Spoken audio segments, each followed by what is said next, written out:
हटवाना चाहते हैं, उसी के रूप में आज हम लोगों ने उसी मज़ार पे हम लोगों ने भगवा ध्वज फहराकर अपना विरोध प्रदर्शन।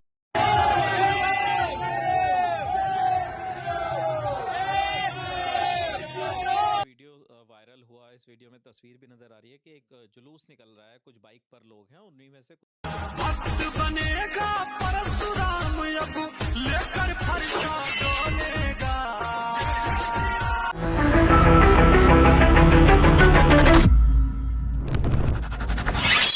வணக்கம். இந்த நாட்டு கான்ஸ்டிடியூஷன் முறைப்படி இந்த நாட்டில் இருக்கக்கூடிய அனைத்து மதத்தை சார்ந்த நபர்கள், அனைத்து அமைப்பை சார்ந்த நபர்கள், அனைத்து மொழியை பேசக்கூடிய நபர்கள் அனைவருக்குமே சமமான உரிமை, சமமான அதிகாரம் வழங்கப்படும். ஆனால் இப்ப இருக்கக்கூடிய அரசாங்கம் அப்படி சிந்திப்பதில்லை, நினைப்பதும் இல்லை. அவர்கள் ஒரு சட்டத்தை கொண்டு வந்தார்கள், வக்ஃப் அமெண்ட்மெண்ட் பில். இதிலிருந்து நாம் அனைவருமே அஞ்சிய விஷயம், மைனாரிட்டிகள், இஸ்லாமியர்களுடைய அதிகாரம், உரிமை பறிக்கப்படும், நசுக்கப்படும் என்று. அது உண்மையாகிவிட்டது. சற்று முன் நீங்க பார்த்த இந்த வீடியோ, சஹுல்தேவ் சுரக்ஷா சம்மான் மஞ்ச் என்கிற ஒரு அமைப்பு, ஹிந்துத்துவவாதிகள் கூட்டமாக கையில் அருவாள், வெட்டுக்கம்பு, குச்சி, துப்பாக்கி உட்பட பல்வேறு ஆயுதங்கள் எடுத்து சென்று அங்க இருக்கக்கூடிய எத்தனையோ ஆண்டுகளாக இருக்கக்கூடிய ஒரு டோம், சலார் மசூத் காசி தர்கா, இந்த தர்கா மீது அந்த நபர்கள் ஷூ காலால ஏறி கையில் இந்த காவி கொடியெல்லாம் காட்டி அங்க ஜெய் ஸ்ரீராம் என்கிற கோஷமெல்லாம் விட்டு அந்த இடத்தில் எந்த அளவில் அராஜகம் செய்திருக்கிறார்கள் என்று நீங்களே பாருங்கள். அங்கு போன போது பைக்கில் எப்படி போனார்கள், ஏதோ போரில் கலந்து கொள்ள போகும்படி.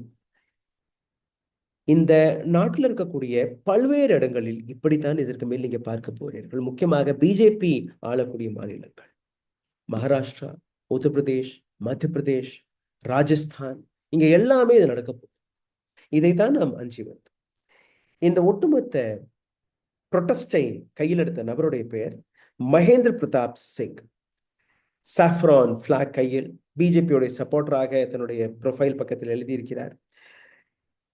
தன்னுடைய இதே வீடியோவை, அதாவது இங்கே நடந்த விஷயத்தெல்லாம் தன்னுடைய சோசியல் மீடியாவில் பகிர்ந்திருக்கிறார். இந்த இடத்திற்கு போவதற்கு முன்பு ஜஸ்டிஃபையும் செய்திருக்கிறார். அந்த வீடியோ நீங்களே பாருங்கள், எதற்காக இந்த நபருக்கு போனார் என்று நீங்க கேட்க வேண்டும்.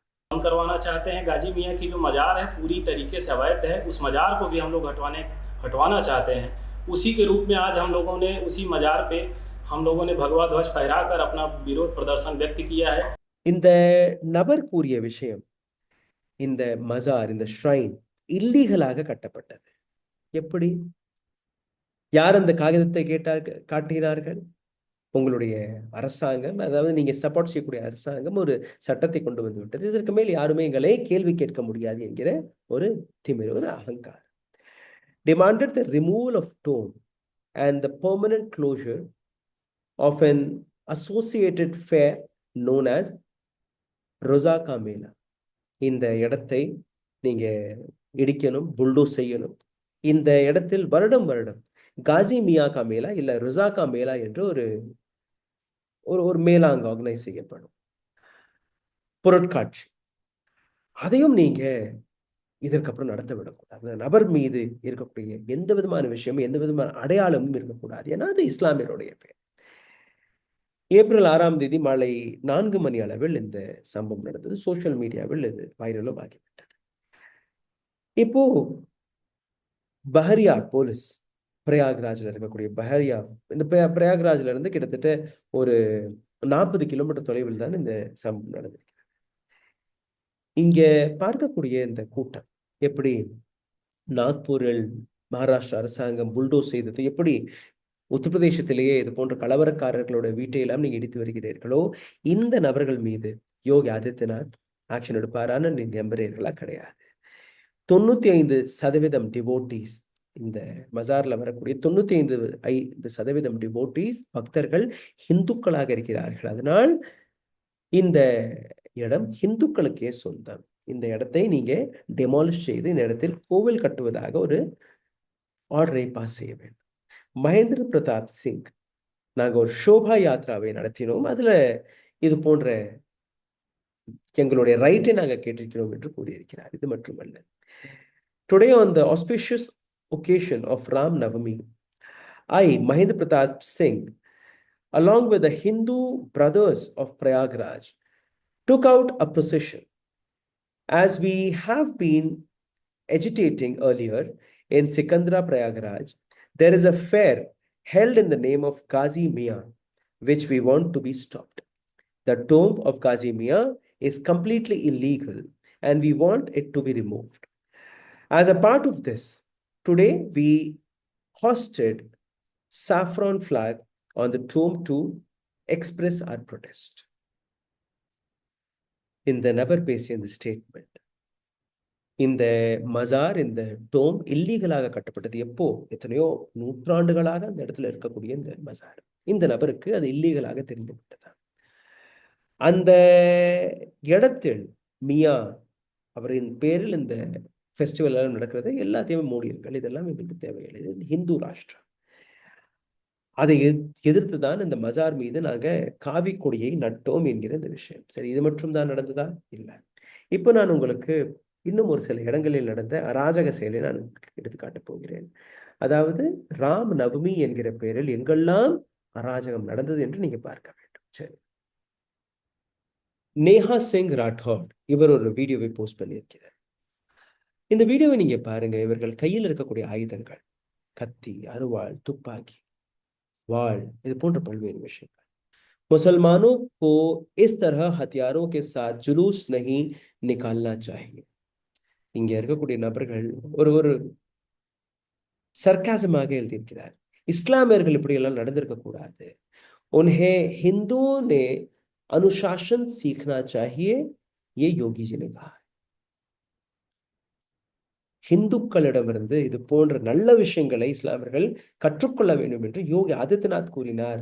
அது உண்மையா என்று நீங்க பாருங்க, நீங்களே பாருங்க. भक्त बनेगा परशुराम अब लेकर फरसा डोलेगा मेरे भारत का मुल्ला मौलाना जय जय श्री राम.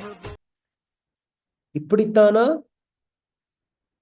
ஒரு ஊர்வலம் நடக்கும், ஒரு அமைதியான ரிலீஜியஸ் ப்ரொசஷன் நடக்கும்?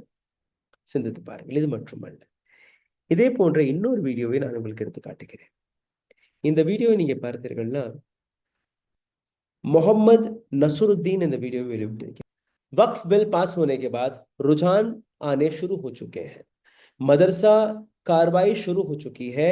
जिन लोगों को ये लगता रहा कि वक्फ बिल से कुछ नहीं होगा, उनके लिए ये वीडियो सबक है. யாரெல்லாம் இந்த வக்ஃப் பில் இதை வைத்து எதுவுமே நடக்காது, அரசாங்கம் நல்ல விஷயம் தான் செய்கிறது, அரசாங்கம் இந்த நாட்டு ஏழை இஸ்லாமியர்களுக்காக வேலை பார்ப்பதாக யாரெல்லாம் கூறி வந்தார்களோ அவர்கள் இந்த வீடியோவை பாருங்கள்.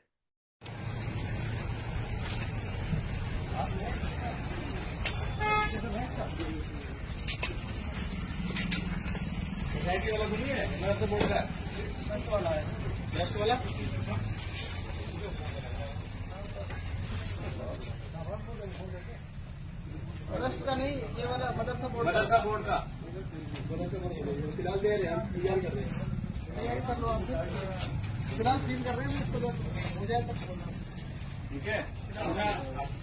ये रजिस्टर है हमारे, ये तो आपका वो है ना ट्रस्ट का. जी जी जी, ट्रस्ट का नहीं मदरसा बोर्ड का.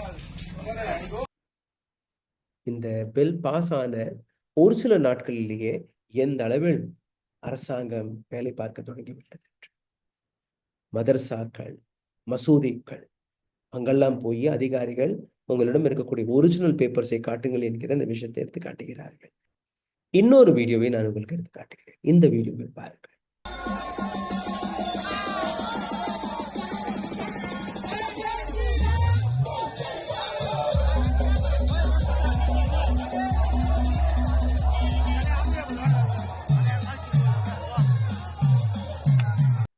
இந்த வீடியோ கால்கட்டாவில் எடுக்கப்பட்ட வீடியோ. வெஸ்ட் பெங்கால், மால்டா, உத்தரப்பிரதேஷ், நான் ஏற்கனவே கூறியபடி மகாராஷ்டிரா, மத்திய பிரதேஷ், ராஜஸ்தான், இது வெஸ்ட் பெங்கால். அப்போ ராமர் என்கிற பெயரில், இந்த வக்ஃப் பில் என்கிற பெயரில் இந்த நாட்டில் கூடிய இந்துத்துவவாதிகளுக்கு யார் இந்த அதிகாரத்தை கொடுத்தார், எப்படி இந்த அராஜகம் நடந்தது என்கிற இந்த கேள்வி. இந்த நாட்டு அரசாங்கம் அல்ல இந்த நாட்டில் இருக்கக்கூடிய கான்ஸ்டிடியூஷன் யாருக்கு சொந்தம்? யாருக்காக வேலை பார்க்கிறது? சுப்ரீம் கோர்ட்ல இருந்து இந்த நாட்டில் இருக்கக்கூடிய பல்வேறு சட்டத்தை காப்பாற்றக்கூடிய அமைப்புகள், போலீஸாக இருக்கட்டும் அல்ல மற்ற டிபார்ட்மெண்ட்களாக இருக்கட்டும், ஏன் அமைதியாக இருக்கிறார்கள்? எதற்காக இதை பற்றி எந்த கோதி மீடியாவும் பேச மறுத்து வருகிறார்கள்? ஒரு விஷயத்தை மற்றும் மனதில் பதிய விட்டுக் கொள்ளுங்கள். காட்டில் தீப்பற்றி எரியும் போது ஒட்டுமொத்த காற்றை உங்களால் காப்பாற்ற முடியாது. ஒரு கிராமத்தில் ஒரு குடிசை எரியும் போது அருகே இருக்கக்கூடிய மற்ற குடிசைகளும் எரிந்து சாம்பலாகி. இதுதான் இந்தியா. எந்த ஹிந்துத்துவ சக்திகள் அவர்கள் செய்யக்கூடிய இது போன்ற அராஜக செயலை யாரெல்லாம் இன்னைக்கு நீங்க சப்போர்ட் செய்கிறீர்களோ, நாளைக்கு உங்களுடைய வீட்டிலும் இதே போன்ற தாண்டவம் அவர்கள் நடத்துவார்கள். அன்னைக்கு உங்களுக்கு புரியும் இந்த நாட்டில் இருக்கக்கூடிய செக்யூலரிசம், இந்த நாட்டில் இருக்கக்கூடிய சுதந்திரம், இந்த நாட்டில் இருக்கக்கூடிய கான்ஸ்டிடியூஷன், இந்த நாட்டில் இருக்கக்கூடிய டெமோக்ரஸி எந்த அளவில் இந்த நாட்டில் இருக்கக்கூடிய மக்களை உயிர் வாழ வைப்பது மட்டுமல்லாமல் அவர்களை பாதுகாத்துவது. இன்னைக்கு அனைத்தையுமே நாம் இழந்து விட்டோம். அப்கி பார் 400 பார் இந்த 400 சீட்டுகள் வந்ததுக்கு அப்புறம் இந்த நாட்டு கான்ஸ்டிடியூஷனையே மாற்றிவிடுவோம் என்று யாரெல்லாம் கூறினார்களோ, இந்த கான்ஸ்டிடியூஷன் இருக்கும் போதே இது போன்ற தாண்டவம் என்றால் மனுஸ்மிருதியை வைத்து அவர்கள் புதிய ஒரு சட்டத்தை கொண்டு வருவார்கள். அதை வைத்து இந்த நாட்டில் இருக்கக்கூடிய மக்களாகிய நீங்க உயிர் வாழ முடியுமா என்று சிந்தித்து பாருங்கள். நன்றி, வணக்கம்.